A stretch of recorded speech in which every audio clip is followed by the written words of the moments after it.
Round of 16. Ro, Percival, ByuN, Bunny. 2021 GSL Season 2 Code S. Africa TV, Freak Up Studio Live. 2021 GSL Season 2.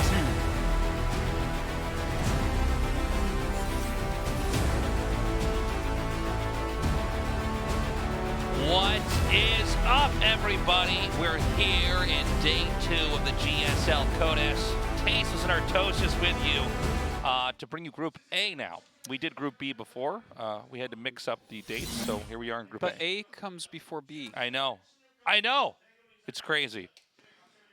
We were stuck with those letters of the alphabet, but we could not do them in that order, Artosis. And so here we are. Well, I have to rewrite the alphabet, I guess. Mm-hmm. What's the next group? What are you going to tell me, D? C, actually.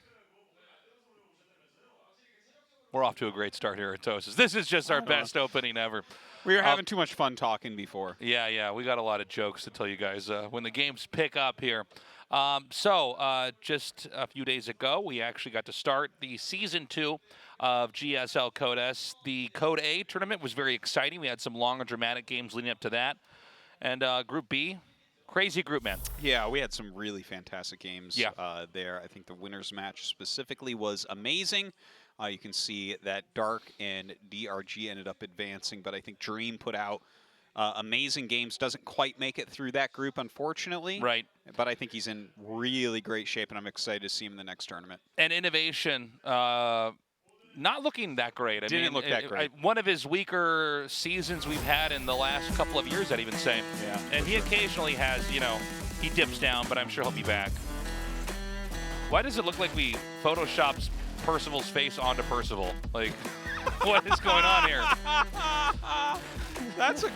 I like that idea in general, just like photoshopping someone's face onto them, just to make it look a little bit off. Yeah. That's like what I look like just walking around, kind of, you know? We've also got Rogue, ByuN, and Bunny. So a very Terran-heavy day, likely to have a lot of TVTs. I think especially with the fact that Rogue is most likely going to catapult out of this group. Yeah, he might. You know, I think this group is somewhat clear-cut. Percival is a huge underdog. Rogue and ByuN are clearly the better players in the group. And then you have Bunny there, who's been doing better and better and better and better. But he's not as good as ByuN. He's not as good as Rogue. Yeah. We have a quick video, guys, then we start our games. 주인공 이병렬 선수 이야기를 나눠보도록 하겠습니다. 이병렬 선수, 죽음의 조를 만든다면서요? 코드 A 대진표를 보고 마음이 바뀌었습니다. 아, 마음 바뀌었어요? 우선 정재영 선수 마이크 한번 잡아주시죠, 정재영 선수. 조성우 선수 쪽 가는 거보다는 이병렬 선수 가는 게 좋지 않나. 조성호보다 이병렬이 쉽다. 토스보다는 저그가 낫다. 오. 처음 올라온 것만큼 우승자랑 한번 해봐야죠. 와! 당연히 A조 갈 거라고 생각을 했고 제가 무슨 말을 해도 못할 것 같아요. 호환 어때요, 호환? 호환 A조. 병렬 생각 있어요. 오! 어때? 그룹에 쌈테랑 갈 수 있어요? 후반이 자꾸 자기 8강 가고 싶다고 오! 상태란 해달라고 하는데 오! 뭔가 그렇게 하면 제가 너무 재미가 없을 것 같은 거예요. 그럼 재미가 없다는데? 재밌는 플레이 필요해. 왜 재미없어요? 테란 너무 쓰레기 있어. 쌈테랑 괜찮아요. 괜찮죠. 자, 이병렬 선수가 지금 원하는 조를 만들 수 있기 때문에요. 그렇죠. 2명 데려갈 수 있습니다. 이거 잘하면 3명도 가능해요. 자, 여기서 지금 어떤 선수를 야, 로열로드 후보 정재영 선수 바로 원픽. 정재영 선수는 어떤 조를 만들고 싶으세요, A? 테란을 데려갈 것 같고요. 재선이 형이나 아니면 변현 선수 둘 중에 한 분. 제가 가르쳤거든요. 네, 저를 이렇게 얘기할 줄 몰랐고 만약에 뽑아주면은 좀 제자 교육을 확실히 해주고. 정재영 선수가 제일 좋아하는 선수가 변현우 선수라고 예전에 들었던 것 같거든요. 저라고 했던 것 같은데 이번만은 제 말씀을 좀 들어주셨으면 좋겠네요. 오늘 조지명식이 좀 이상하게 흘러갈까봐. 자, 여기서 박한솔이 나오고 변화구가 근데 이럴 수도 있다고 생각했어요. 어차피 같은 팀이기도 하고 아무래도 정재영 선수가 가장 친한 선수가 이재선 선수인 것 같아서 저를 뽑을 것 같긴 했어요. 이렇게 되면은 지금 정재영 선수가 픽 때문에 이재선 선수까지 끌려갈 수 있거든요. 어떠세요? 저는 너무 좋죠. 너무 좋아요. 현우 형이 되게 못한다고 생각을 하는데 오! 뽑아줬으면 좋겠네요. 와! 저 이병렬 선수 절대 권력자인데 네. 그 누구도 이병렬을 신경 안 쓰는데 오늘 조지명식은요? 뭔가 제 의도치 않게 꿀조가 돼가고 있는 분인데 아 꿀조예요? 저 변현우 선수를 되게 싫어해가지고 만약에 이병렬 선수가 원하는 선수를 제가 뽑으면 저를 다른 조로 보내실 수 있나? 지금 그대로 가시면은 그렇게 될 것 같아요. 그대로 가시면 아까 전 이야기한 대로 그대로 가시면 변현우를 보내주겠다는 분을 뽑나요? 바꿨어요.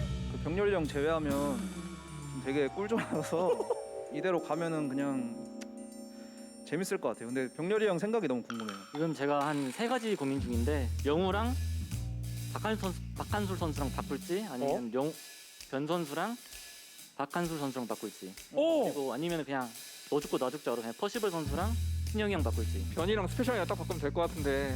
병렬, switch me, man, save me. 자 갑니다. 이 선택이 갑니다. 자, 누가 가나요?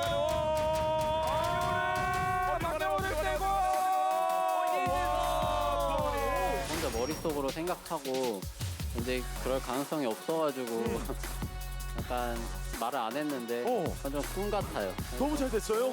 저는 너무 좋은 것 같아요. Round of 16. Ro, Percival, ByuN, Bunny.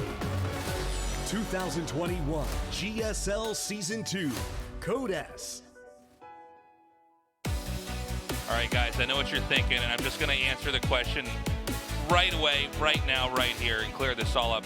The sailor suits was Artos's idea. Yeah. Okay, everybody pushed back on it, and he said, I'm not even going to cast this unless they're all dressed up in sailor suits. And at least two of them. We need to make Rogue the greatest Zerg of Korea. Make him wear the hat. Yeah, well, I want to make sure that people understand that he's not even highly ranked as a sailor. Look, if it wasn't for Creep and Queens, he'd be nothing, Tasis. That's what I'm trying to say. Yeah. By the way, that group selection thing, it's so funny watching Special beg and beg and beg to be in a group full of Terran players because he told me before the group selection that's what he wanted. Yeah, he did not get what he wanted. I gotta talk to him though, man. It's unbecoming Special. You gotta show the strength. So Percival, an extraordinary prodigy of the game. Whoa, where are you from? An extraordinary. Did I go extraordinary? How did I say it? Wait, how did I say it? You said it like you are on Lifestyles of the Rich and Famous, Tasteless. You have a mega yacht, okay? And I'm like, oh, really? Is that how you speak now? Lifestyles of the Rich and Famous. I can hear the you in your words that aren't supposed to happen. What? I became British? Yeah, something like that. Oh, no. Percival. This guy is incredible. He's actually only been playing for about 5 years, I believe. Are you trying to talk about the match we're about to cast, Tasteless? Sorry. I gotta railroad We're you supposed once to again. be talking about Battletoads and sailor outfits again. And actually, we're going to go into this right now. It's going to be Romanticide, Light Shade, and 2000 Atmospheres to start this off. Rogue vs. Percival in Group A. Day 2 starts now.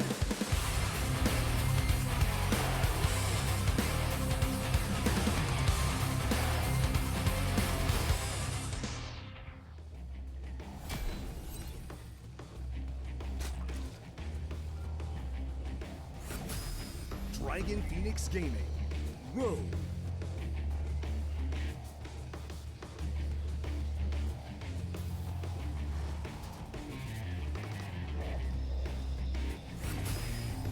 Team NV. Percival. How many Percivals do you think it would take to beat Zest? Oh, you mean in a fight? Yeah. Probably 6. 6 Percivals? Yeah, I think you're right. Yeah, okay. If you give them spears, maybe 5. I don't know. Zest is actually very good against spears, believe it or sorry. not. So I'm not sure that. In fact, if he gets a hold of one of those spears, man, it's going to take like 50 of them. Yeah. So I don't know Start about that spinning one. it around, and you maybe need 15 Percivals. So, guys, Percival's actually not been playing StarCraft 2 for that long. Yeah, technically he's been playing, I think he said, for 4 years, but like taking it more seriously, it hasn't been very long at all, really. Like he was a very much lower level player, like a low GM player a couple years ago. Yeah. Which is insane to climb this high that quickly. Yeah, it goes to show you. I know this probably does give a little bit of a pang of sadness for a lot of the people that have been playing StarCraft 2 since the release date that can't get GM yet, but if you're a talented player, man, it doesn't actually take that long to pick up, and if you have, you know, the skill and the mentoring to get to where you need to be. Well, he's kind of our guy that everyone's excited about in Korea. And shout out to No Regret for kind of scouting him out way early on before he was really anything. He was like by far the weakest player that he invited to the Pro House like ever. But he invited him, he's like, oh, you got to look at this guy. He's like, he's got a lot of potential. And here he is now in GSL not that long afterwards. So pretty sick. Yeah, and he really is this new generation of players that, I don't know, I always get excited when we have young new players, especially in a game that is as old as StarCraft 2 is now, to be honest. StarCraft 2 is now an old game. But it's great when you see young people picking it up and kind of carrying the torch forward with a whole new generation of players. Now, we have actually an interesting opening here from Percival. He's shown a lot of aggression so far as his go-to. He's gone for 3 barracks very, very quickly. He's got the reactor one up already. So I think we're going to see something very pressure-filled, and I'm trying to remember exactly who it was. We saw someone do an insanely awesome heavy pressure marine opening where he like went up and then like went back and then, God, I'll remember it.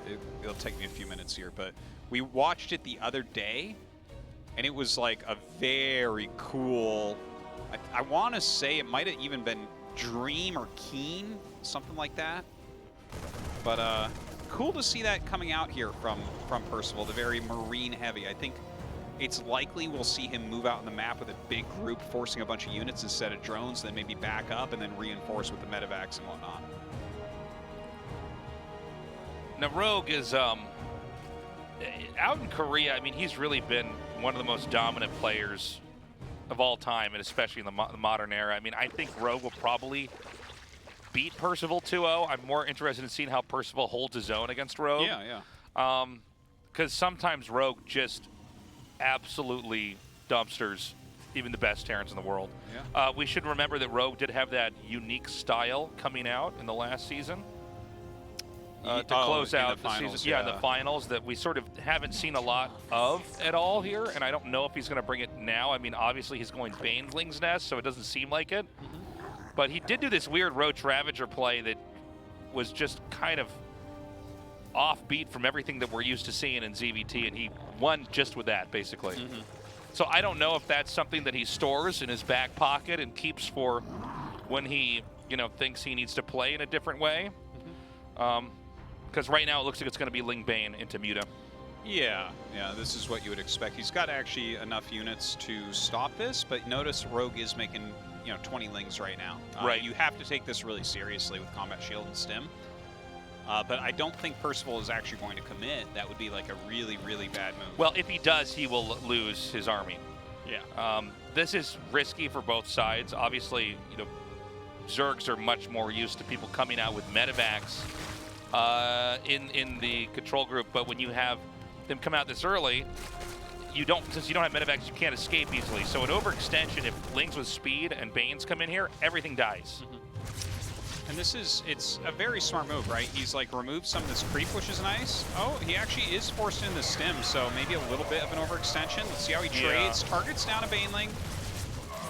Yeah, this turned out to be better for Rogue, I would say. Oh yeah, no, Rogue is going to be happy with this. He basically traded in Lings for Marines, and obviously those are mineral-only units, but Lings are the most expendable unit in the game, and honestly, the Marines are actually not unless they're trading effectively. It can be a little bit misleading if you look at just the cost of things.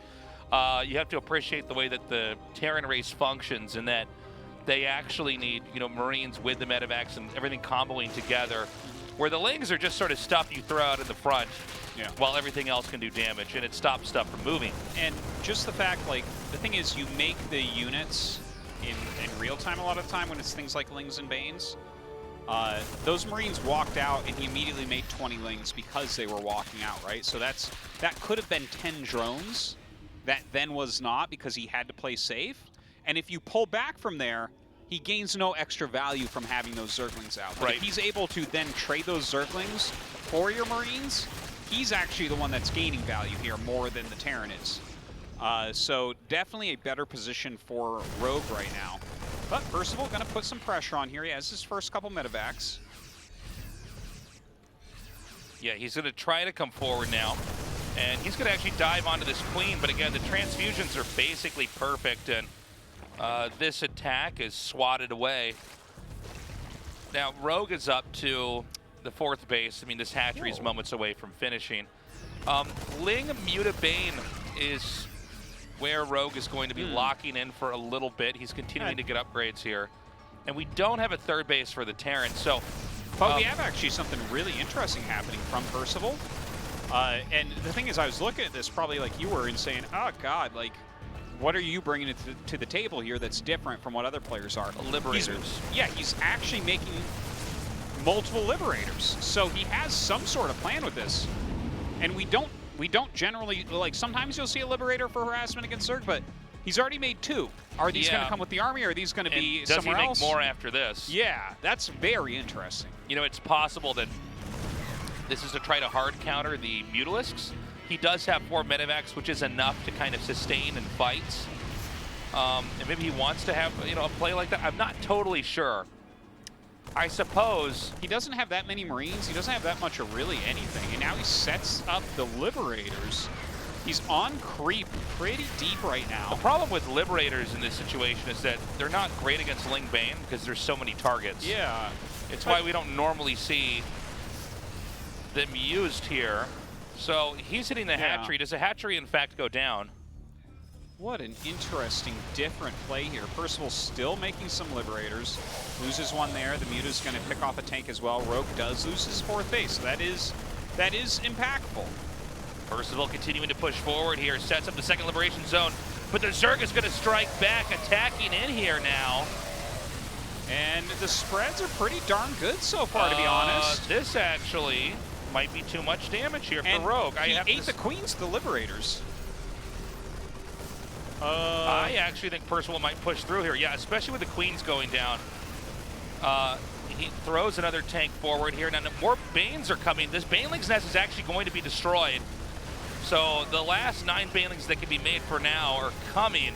Terran has more reinforcements here. I can't believe my eyes. Yeah. I think this is a spread. Oh no, and he's actually fished some of these Banelings here. That, I think, might cost Rogue the entire game there if he wasn't dead already. This is fascinating.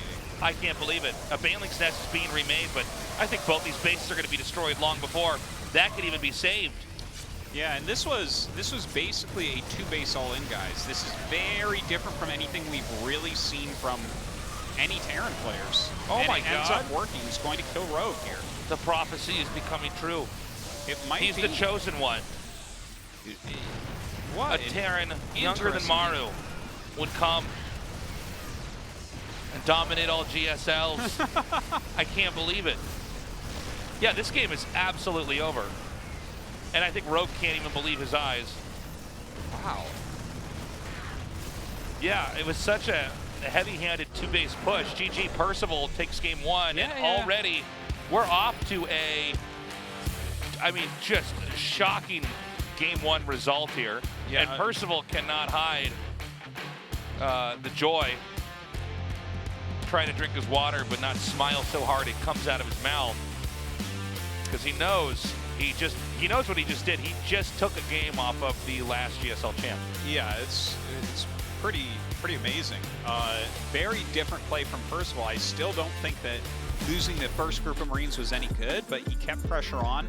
He stopped his SCV production very early. He never went armory. He never went 3rd CC. He was very barracks heavy very early on. He went 4 medevacs only into Liberators and tanks. His micro was good. And the thing is, generally speaking, you do not even want to walk onto creep, but he went right on and attacked. All right, guys, game 2, Rogue versus Percival starts now on Lightshade. Can the upset continue, or is Rogue going to stabilize and come back with 2 wins in a row?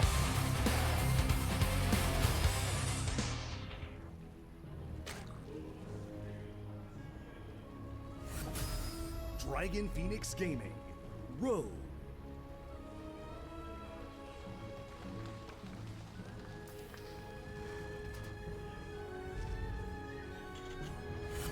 Gas first. Team NV. Oh, Percival. yeah, you're right.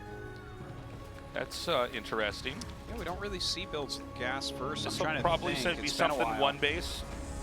Yeah, for sure. Immediately into something. By the way, guys, these are real people in the studio. These aren't paid actors, and that's because we have the studio open again. We will have more information for people that want to buy tickets.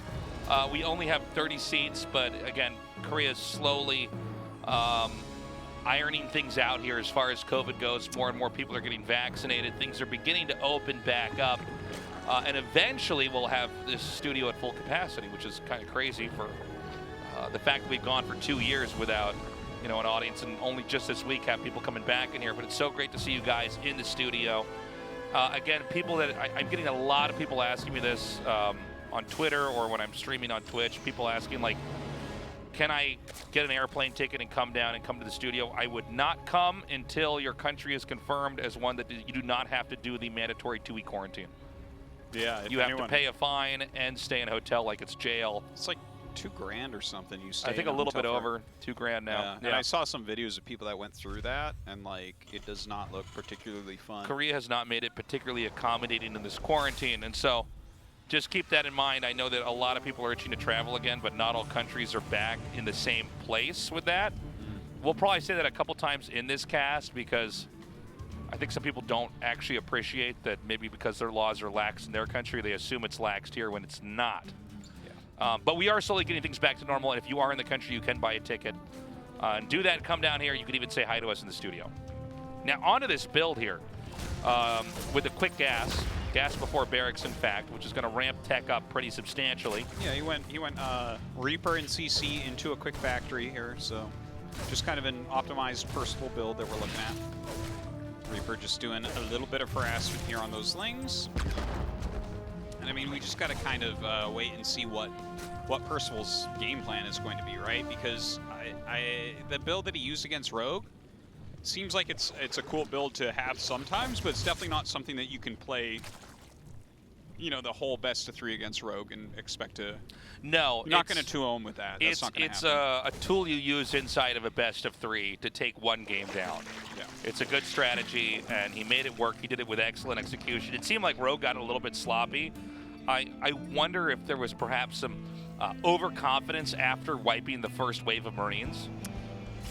That he didn't truly appreciate that the push was actually going to be inbound after that. He played it really normally. As the 4th was dying, he took 2 other bases. Right. And did some counter harassment with the mutas. And normally this is a fantastic way to deal with pushes on a 4th. And really towards the end there, like Percival was sitting there with like 7, 8 yellow Marines left over in like 1 tank, right? Yeah. And that's like what he had left over. So think about that, guys, right? How much does a command center cost? A command center costs about 8 Marines, right? So like if his build was very much like a 2-base all-in. If it does not kill Rogue, he's dead. And then like if he had really just, and the thing is, it's not just if he had 8 less Marines, it's like if he had 3 or 4 less Marines. The DPS goes down, the battles each go slightly less well. Yeah. And Rogue maybe holds. So that was like, yeah, it just, when you really think about like the math behind what we just saw from him, just very cool, very cool. Now we're gonna have a concussive shell Hellbat build. So it's going to be a Hellbat push that you guys know that we are fans of. Yeah, we are. Well, I mean, we have those matching Hellbat tattoos we always show off when they do the rush. But this one's actually a little bit different, and I think this one could be pretty good. You're cowardly, Tasteless. It's probably going to fail. let's see, though, Well, look, right? the surprise is when he unloads the Marauders. See, that's the catch. It is. It's a bit scary, right? That's a lot of Hellions. Here we go. Hellbats initiated. The Queen's not targeting the medevac at all, which is very strange. Normally you see that targeted down really quickly. All right, Percival is just going to come through here and murder. And yeah, he's not even microing back Queens. It's like we always say, Artosis, Hellbats are, this is the best push in the game. We always expect this push to win. No, I think Rogue is not microing this well at all. This is very curious. Looks like he's going to get the last 2 queens in the top. Yeah, I find it kind of weird and interesting that you didn't target the medevac. A lot of times you just target that right away. Well, then they can't heal and they can't micro like we're seeing here now. And he got every single queen, so all the queens are dead. That's not a fun place for a Zerg player to be, but he did not lose drones. He's remaking his queens now. He has a group of speedlings out, so he can force this back. Gets the Viking. That's kind of nice. I think Percival maybe tried to get a little bit too greedy with how much more damage he could take with that. There was definitely enough lings to clean everything else up. So that was 46 lings, but most importantly, 8 queens were killed. And so I mean, the queens are going to be remade, but of course, you need queens to inject larvae. Well, so this sort of and hiccups the whole macro engine. You know, like this is going to look like a Wings of Liberty game as far as creep spread goes. It's going to, you know, normally you'll have the creep like halfway, and here we are. He's got to remake those queens. He needs to get some injects down. So it's definitely tough for Rogue. He's trying to drone up here, getting his upgrades as well. I love that he's getting burrow very quickly. I think that's a very smart move. I think it's smart, yeah, especially when you're behind. He's going to need some tricks to fiddle his way back into this. To fiddle his way back into this. Yeah. I think right now Percival can't get that much done with his drop, but this is just something to keep the Zerg busy back at home. Yeah. Now, what about the follow-up push from here? There's a 3rd base being taken. Okay, he's got to be careful. He's going to lose this medevac. Why target the medevac now? I'm really surprised Rogue didn't target the medevac initially. That's basically the first thing you have to hit. And I want to actually put some emphasis on this because a lot of people I think don't appreciate this, that micro looks like something where you're just clicking everything really fast and you're just so quick they can't keep up. A lot of times it's really about knowing what you need to try to do in the fight. Micro is actually, that's a good point, Tasteless. It's like, it's decision-based first. Like, how quickly do you know what you're supposed to do in the battle, and then the execution of it. And a lot of times people don't know the proper decision-making. Like, the proper micro decision-making when you see the Hellbat push is to always target the medevac, because then, obviously, they can't heal, but they also can't micro. Yeah, I mean, the medevac adds so much sustain to it. So generally, that is the thing to do. Like, I'm sure that there are situations where it's not right, but I think we're going to have this push come in here and be extremely strong. And I worry now for Rogue. I mean, Rogue should be back on his feet, but think of the time that was really lost here. As we had all the queens that were wiped out earlier. I don't believe this hatchery can be saved. We do have a big counterattack headed out on the map here, but Percival with very well-placed Marines wedged into that corner. Oh, maybe not so well-placed anymore. Yeah, picking up SCVs over there to try to get them out. And so he's going to lift the 3rd CC, but Terran, I think, is going to just keep pushing. Yeah, that push, though, it does kill one of the hatcheries. He can't be losing this one, though. Oh, that's really good control on those Banes. Supply blocked to make it even worse. The Lings are going to come back. Now, maybe he's got enough to surround this. Yeah, it seems like Rogue should be able to hold on now. Does force the lift off. Saves a lot of it. So good pullback there by Percival, and honestly, he has the advantage. It's a pretty good escape overall here. Lots of Lings and Banes being produced at the moment. 2-2 is on the way for Percival here, as is for Rogue. A little bit ahead, in fact, for Rogue. Infestation Pit coming up, so going to be heading towards that hive.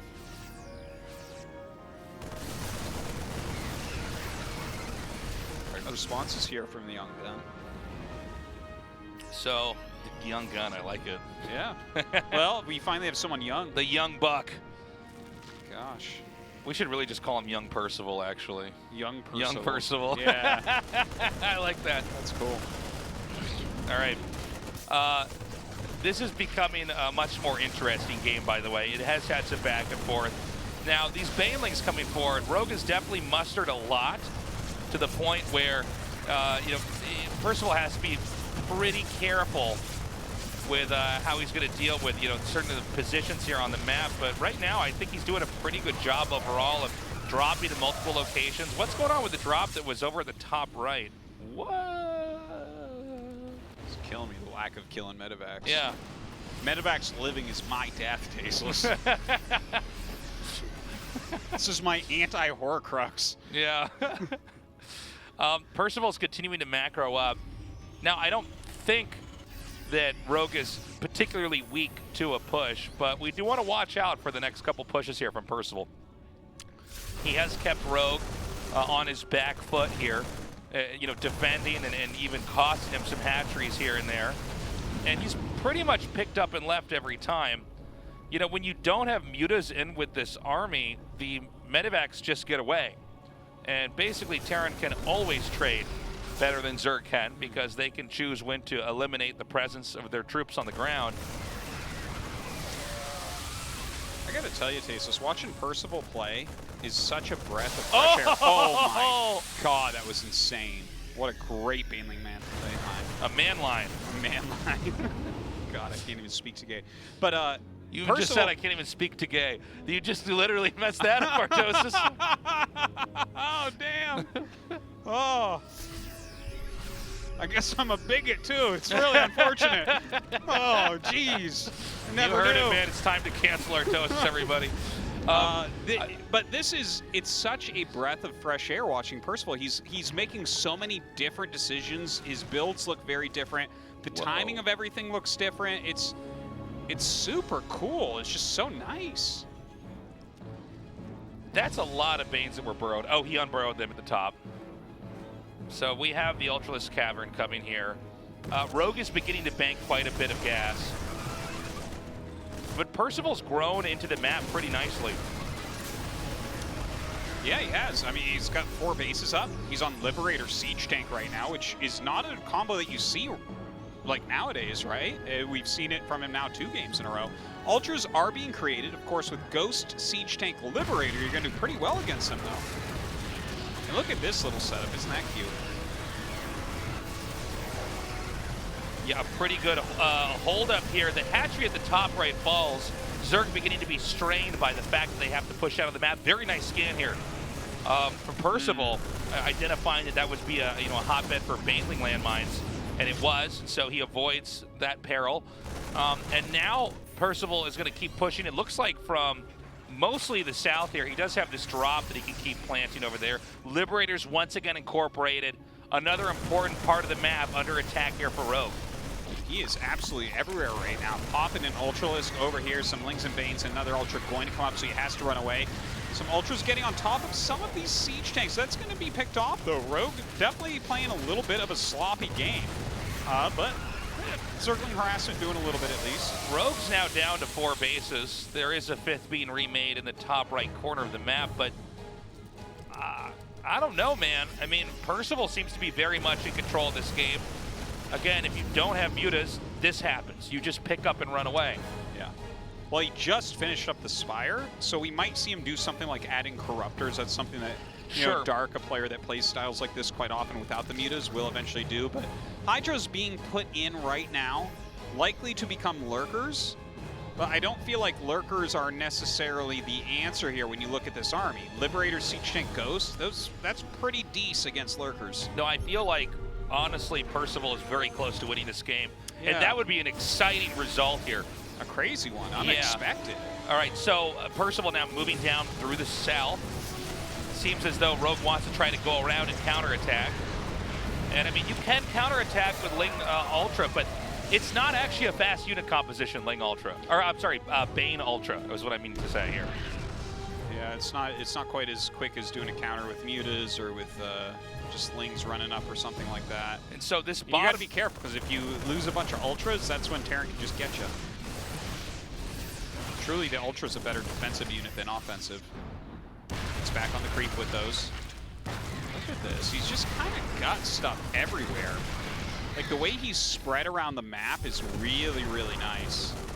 I love these little forward groups that he has and how quickly he's responding to them once they come under attack. It's like very, very impressive to see. Dude, I'm becoming a Percival fan, man. I mean, Percival is playing like a god. Right now, Rogue is losing this game. Like, he's in the process of losing this if he doesn't recover. Percival basically sees the bottom left with ease. He has another command center, so he can even hop over to that other expansion. Basically, Percival will have every one of his expansions on the map. Zerg is trying to grow into his side here. We do have a Nidus Worm that's about to finish. I'm not sure where he wants to strike. I don't see a Hidden Overlord anywhere that is particularly valuable. May as well get it ready for the opportunity, but I would love to see something like that in the main. That could be really fantastic. All right, trying to set up some snipes here. That's just set up over here. That tank thought he was safe. Yeah. Ah, look at that. He caught the Overseer that was trying to get in for the Nidus. That's actually pretty big. And actually seeing that going, the fact that he sniped that rather than it died to turrets is very impactful, because now he knows that Rogue wants to Nidus. There would be no other reason to fly that Another one's coming through. Yeah. But yeah, the Overseer coming through does telegraph the intentions of the Zerg. Here comes that Nidus now. Now, Percival's maxed out, so it's not like his units being manufactured are going to come out right away. Can he kill this in time? I think he actually can stop this. I don't think Rogue is going to use it. And big shutdown here on these Ultras. You cannot afford to lose too many Ultralisks. So these Lurkers now, honestly, man, ample defense. If Rogue, how do I say this? If Percival can just keep this going, he wins. Like, Rogue is not going to have the bases he needs. But Rogue is getting into a unit comp that really can fight back against this. We just need to see him start adding some Vipers. He's got 16 Lurkers right now. And Lurker Viper is going to be about as cost efficient as you can really get. Even though I like the comp here, 10 siege tanks and 11 ghosts. That's like a scary thing to try to kill with. Look at this. He's running forward with Baneling Lurker. Oh my God. Like, that was the least cost efficient thing I've ever seen. That was pretty, like, when DRG the other day hit the destructible rocks with his Banelings, that was more cost efficient than what I just saw right there. And Rogue got 2 siege tanks, and the rocks didn't even die from the Banelings from DRG, but still more cost efficient. So the only thing keeping that base at the top alive is the sheer volume of Lurkers that defend it. There's not enough ghosts right now to actually snipe that down. Another Overseer's coming through. He needs to just keep 1 or 2 ghosts up here. Yeah, you know, he needs to put a Viking there or something. I don't know, a couple turrets. Rogue is not going to stop.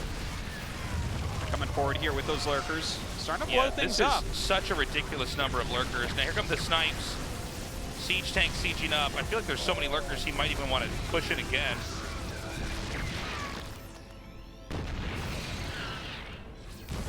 This Percival like fighting straight up against these Lurkers as well. I love the sound of Ghost dying. Oh yeah. That's just the scream takes I way want too to long. think that's what I'm gonna sound like when I die. That's right. That's what you sound like when you lose Artosis. Okay, the Liberator cleans up these Lurkers. And, you know, again, Zerg has a lot of good ideas. I question how well they've been applied in this game. Well, he definitely got into a tough position against the first successful Hellbat push that we've had in years. You know, like losing all of your queens at that moment is so tough, and he's been fighting from a supply deficit forever. He did have a little supply advantage for a little bit, but it is going back down again. He's suiciding lots of Lurkers upon these planetaries. Yeah, I mean, Lurkers are... He's got a little bit of Armani in him, you know? We gave him a DNA test, and he's like 90% Rogue, but he is 10% Armani.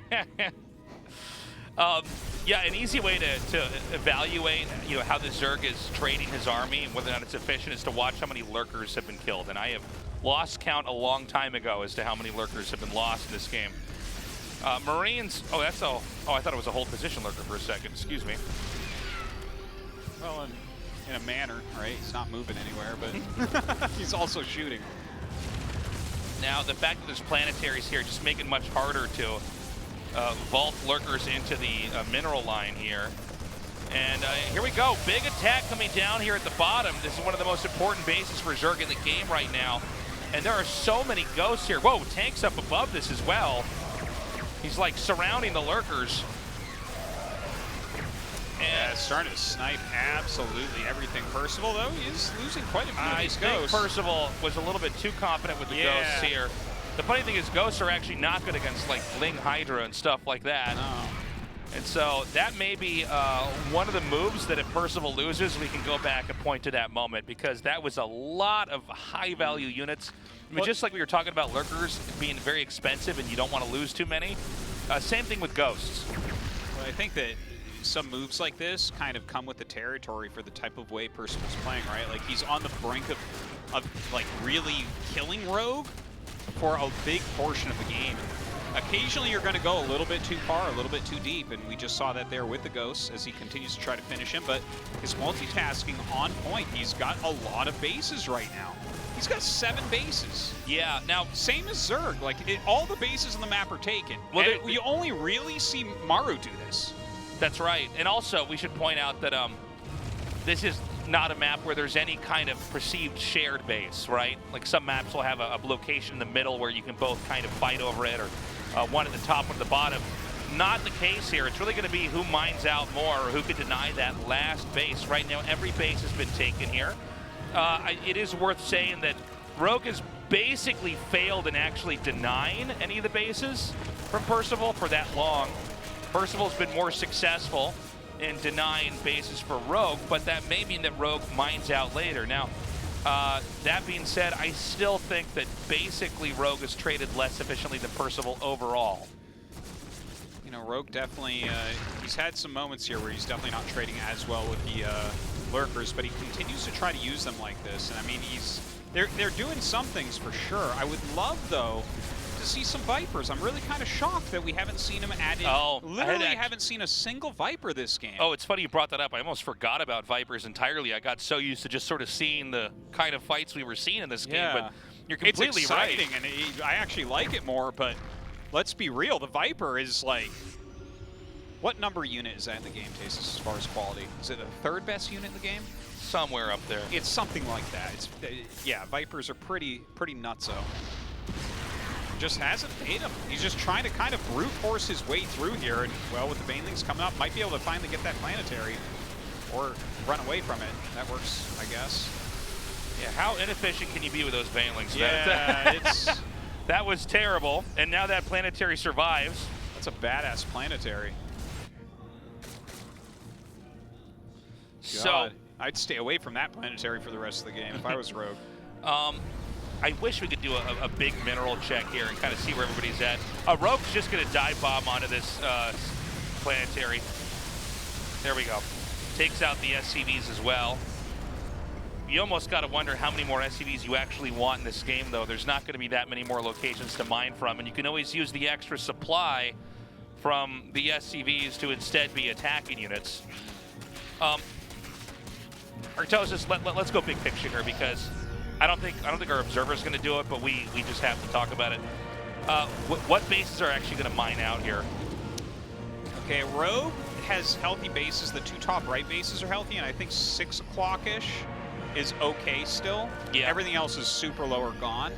For Percival, he's got a bit healthier mineral spread, I think. I think he's got more balanced mineral spread. Yeah, those bottom ones, he's actually had a hard time continually mining from because they've been assaulted so heavily from the lurkers, which means that Percival certainly should mine out later, but that's because of the aggression that has been put on from Rogue. So I think Rogue needs to continue that and get a victory if he's going to win. He can't just let Percival mine out this side of the map.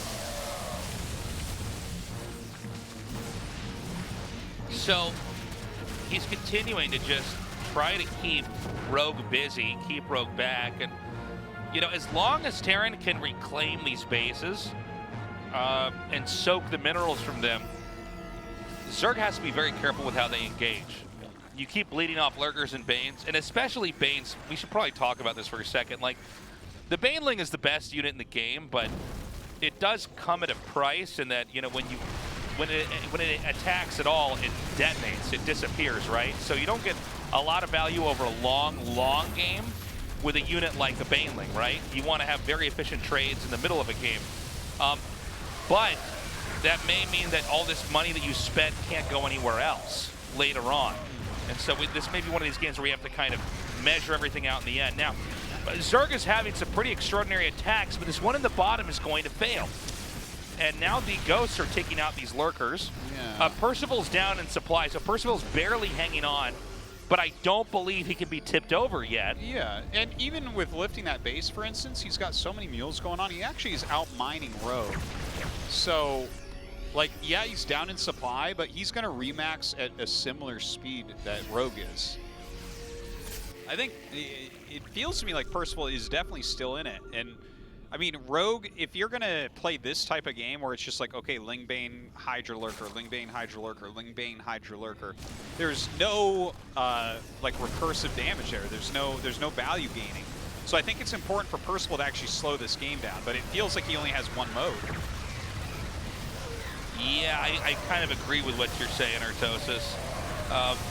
These Banes are coming forward. Now, again, he's hacking away at this arm. Yeah, that's it. Okay.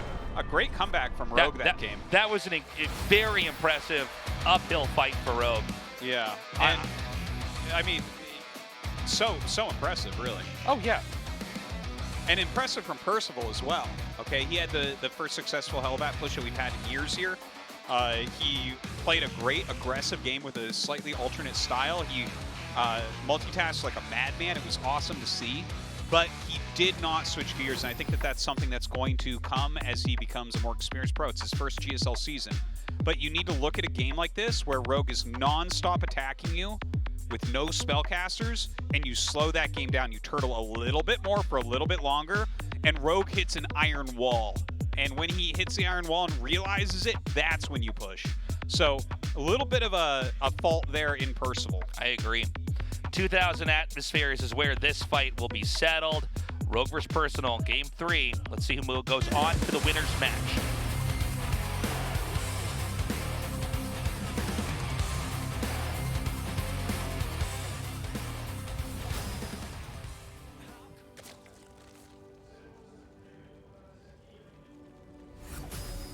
Dragon Phoenix Gaming, Rogue.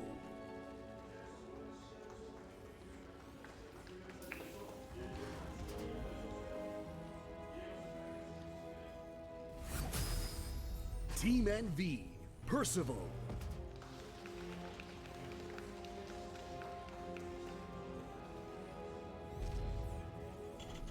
You know, I used to think it was all about Lancelot. No, man, Percival's the greatest of King Arthur's knights. That's right. In fact, I want him to usurp King Arthur at this point. The way he's playing, you kidding me? It's a better story. God. Young Percival. No doubt, by the way, left with a bad taste in his mouth after that second game. I mean, it looked like he was going to take it. And, I mean, that's like that's the best possible story for Percival to start the group out, is if he 2-0'd Rogue in two very different games. But, you know, in reality, I think Rogue kind of reminded everybody why he is so hard to beat when you have lots of bases in a game. Like, he really is so good at that multitasking and juggling. His macro. And, and producing and tech switching. And I agree with you, Artosis. I almost forgot that Vipers were a unit for a little bit because I got so used to just seeing Lurkers run into planetaries. Thought this is the way it was always supposed to be. But, yeah, we did have some tech that Rogue didn't go for, but he made it work anyways. A bunch of these units that Percival is using, Liberators, Siege Tanks, Ghosts, they're all vastly better on defense than on offense. True. And he's just attacking with them nonstop, which I think against something like Vipers, which are like, they take time and effort to utilize, like, yeah, that's gonna play out well. But Rogue, he went pure power there. And I think it's something we'll probably see Percival get better at over time, right? Like, I agree. Some of these kind of more abstract games where it's like, yes, here, Percival, you are actually supposed to completely switch from your normal aggression that will be used 95% of the time into an Ultra Turtle style just for like 2 minutes. Well, the thing that's it, because then he's going to waste 2 attacks on you, and suddenly you're actually really far ahead instead of attacking into him while he literally has the army that wants you to do that. Yeah, I think if Percival, Either of us can speak tastes. Yeah, I know. I don't know what happened, man. You caught my disease. Yeah, I just want to say, like, basically, if he had played a little bit more defensive, he would probably have forced Zerg to mine out earlier, and you could just kind of take the game from there. You had to give better spellcaster units at that point in time. And I think he just went a little bit too ham with the aggression. I think especially when we saw, I think it was like 3 tanks and 12 ghosts and a bunch of stuff push at the bottom. Yeah. And he lost like a ton of ghosts there. And yeah. Well, the thing is, he was getting pretty close to breaking him, so I understand in a way. But when it's like Rogue just never stops, he never stops attacking. It's like, did you know if you siege your tanks near that planetary, he's going to lose all of his units next time he attacks you? Yeah. And here's the funny thing too. It's like in that type of game where you both have exactly half the map and Rogue is going for a Ling Bane Hydra Lurker style, he doesn't make that then sit. You sit with things like spellcasters, right? If you're making attacking units, it's not like you're getting stronger by sitting there. Like, he wants to attack. His mindset is to attack. But anyways, enough of that. We have a Cloaked Banshee opener here. Stim on the way for Percival. I think not a bad choice. I mean, you have that dead airspace here, which could be very useful for those Cloaked Banshees if they can get back there. And it's going to be a slow start. Everything looks very textbook. These are very straightforward builds here for now. That Banshee is going to come. The Hellions will poke around a little bit. But I don't expect any real surprises here for a little bit. No, he does have an Overlord behind the main base. So there I are would some actually tricks that could occur with that, with like Nidus and stuff. Yeah, I think that's going to be for later. Yeah, I don't think he's going to use I think that it'll right be if it's a third base. He'll do that World Nidus in the back. Oh yeah, no, that could be good too. Yeah, so I think we're going to have a little bit more time before that comes. Yeah, and I don't think you want to be using a Nidus right now against Percival. I think you want to save that for someone that might go mech against you on this map, right? Someone playing a little bit more greedy style, whereas Percival, he's put enough money into units before his 3rd CC that less likely you're going to make that work. Should be seeing a Spire here in a second. There it is.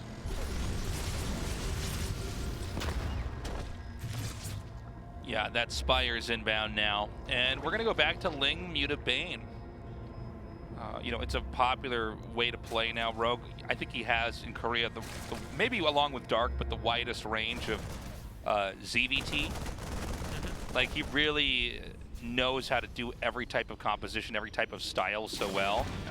But I think it makes sense that he would just lean back into this style this time around. I think he made a couple of judgment errors. It seems like in game 1, he thought there was going to be a third base that he could punish with those Lings and the Mutas to counterattack, and there wasn't anything there.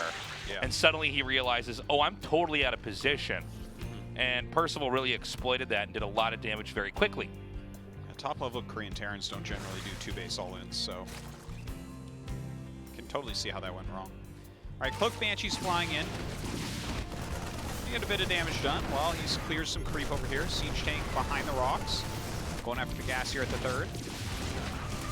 And the Banshees are a great foil here for this attack in the front because you can't defend both spots with ease. And now he's actually going to go for the hatchery. Oh, Rogue needs to save this right away. Really good control here so far by Percival, but the Banes are coming in. He gets a siege tank shot on the Banes. Uh-oh. He targeted those 2 shots amazingly. Yeah, he that was is going perfect. to break this base. And look, Rogue runs away with his drones. So down goes the 3rd. He does have a 4th that's about to finish, so he can retain a similar-sized economy. Oh, is he going to pull out? But certainly not looking good.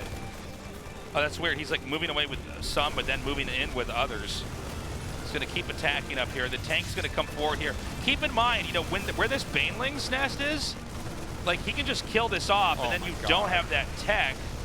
Really makes you wonder if this should ever be placed here. I know it helps to block off Hellions early on, but, like, this is just sort of an unwise... Well, if they get there, aren't you already dead, kind of? Well, you're definitely dead when you can't make Banes, you know. You don't have that much time in this game. The Mutas are not even able to snipe that medevac that had the I think it was a tank in it. Yeah. Well, he's got 11 Mutas, so he can stop a lot of the reinforcements and maybe be able to stop this and try to stage a comeback again. But Percival definitely in a huge lead right now. Yeah, actually just massacring these drones now. And the Queens come forward. I don't know how much there is. I mean, these medevacs, some of them almost depleted. The Muta's going to try to dive bomb on top of these Marines. All right, so he does kill off a medevac there as well as that group of Marines. The second group should be able to get as well. Well, let's see if the reinforcements get up here. Did he actually remake the Baneling's nest? I didn't look. I'm not sure. 16 mutas out right now. He's got to jump on this. Like, he cannot be losing a hatcher or anything like that. Look, he kind of went back there. Percival knows he's about to lose this army. So just it's he's about trying to get targeting as much damage as he can get. Nice transfuses there on the mutas. Yes, very good. Very smart play. And he only ends up killing, like, what, 1 or 2 mutas? Those were, like, there were a million transfuses used, so great job there by Rogue. Now, Rogue does have a very large flock of mutas. The Baneling Nest now restarting. He is making a 4th base. In fact, it just finished up. Is he able to come back from this one? That is the question here. I mean, Rogue has fended this off, but I really don't want to count Rogue out until you know, the very last few moments of a game, because he is so good at fighting stuff like this off.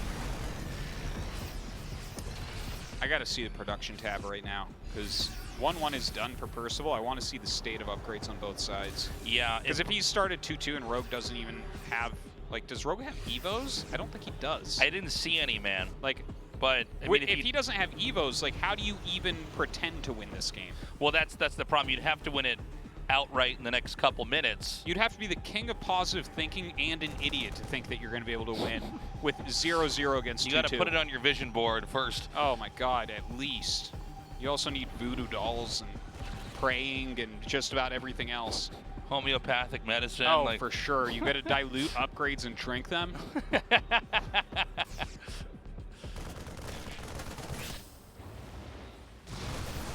All right, trying to dive in on top of this Marine medevac group. Gonna back up now. Feels like an okay amount. And they're actually going to be, looks like arcing over here to hit the 4th and push in from a different angle.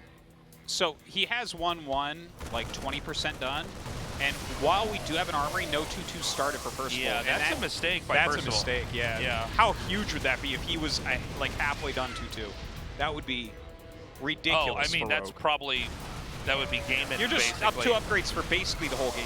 Yeah. At that point. But the counterattack here is pretty insane. He's going to get the command center, but he can get on top of production here. And so Percival's just going to dive in. Oh, this Thor is so clutch to have that come out, then picks it up, pulls away. Oh my God, having a hard time with those mutas. Does decide to turn the mutas around here.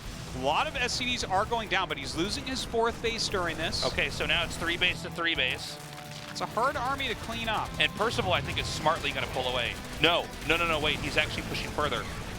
I thought he was going to regroup, which I think might have been a better call. I think, well, he lost a lot of SCVs. No, he's still at 53 workers. He's fine. You're right. He should run away. All right, let's see how these Banes connect here.